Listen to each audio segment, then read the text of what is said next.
ചെയ്തതിനൊക്കെ ഞാൻ നിന്നോട് പകരം ചെയ്യും. നിന്റെ പ്രവൃത്തികൾ നിന്റെ തലമേൽ തന്നെ മടങ്ങി വരും. നിന്റെ ഹൃദയത്തിന്റെ അഹന്ത നിന്നെ ചതിച്ചിരിക്കുന്നു. നീ കഴുകനെ പോലെ ഉയർന്നു പറഞ്ഞാലും നക്ഷത്രങ്ങൾക്കിടയിൽ കൂടുകൂട്ടിയാലും അവിടെ നിന്നെല്ലാം ഞാൻ നിന്നെ താഴെ ഇറക്കും. വീണ്ടും തിരുവനന്തപുരം 50ലേക്ക് എത്തിയിരിക്കുന്നു എന്നുള്ളതാണ്. തലസ്ഥാന നഗരം ഒരിക്കൽ കൂടി ശ്രദ്ധാകേന്ദ്രമായി മാറുന്നു. ONDA എന്ന സഖ്യത്തിന് തലസ്ഥാനം ഭരിക്കാൻ സാധിക്കുമെന്നതാണ് എടുത്തു പറയേണ്ടത്.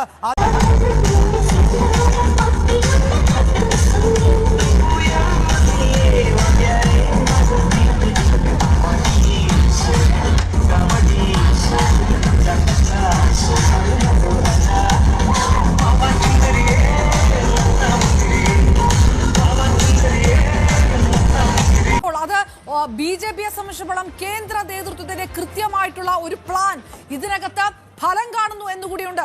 അതായത് ആ വഴി നിയമസഭാ തെരഞ്ഞെടുപ്പിലേക്ക് മോദി കൊണ്ടുവന്ന വികസിത ഇന്ത്യ, വികസിത കേരളം എന്ന അജണ്ടയാണ് ജനങ്ങളിലേക്ക് എത്തിക്കുക.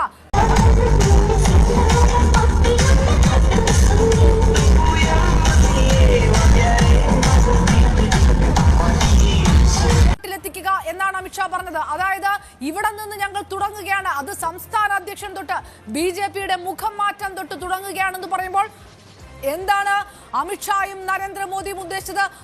അത് പ്രതിഫലിപ്പിക്കുകയായിരുന്നു രാജീവ് ചന്ദ്രശേഖരന്റെ ഓരോ വാക്കുകളും. ശവമായി എന്തൊക്കെ ബഹളമായിരുന്നു. മലപ്പുറം കത്തി, മെഷീൻ ഗണ്ണ്, ബോംബ്, ഒലക്കര മൂട്.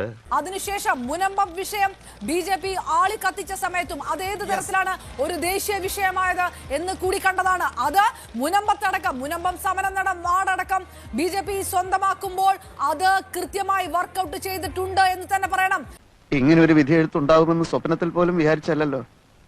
ഇതൊരു തദ്ദേശ തെരഞ്ഞെടുപ്പ് തുടക്കം മാത്രമാണ്. നിയമസഭാ തെരഞ്ഞെടുപ്പുമായി ബന്ധപ്പെട്ട് മിഷൻ 2026 ഏത് തരത്തിലാണ് BJP കാണുക എന്നുള്ളത്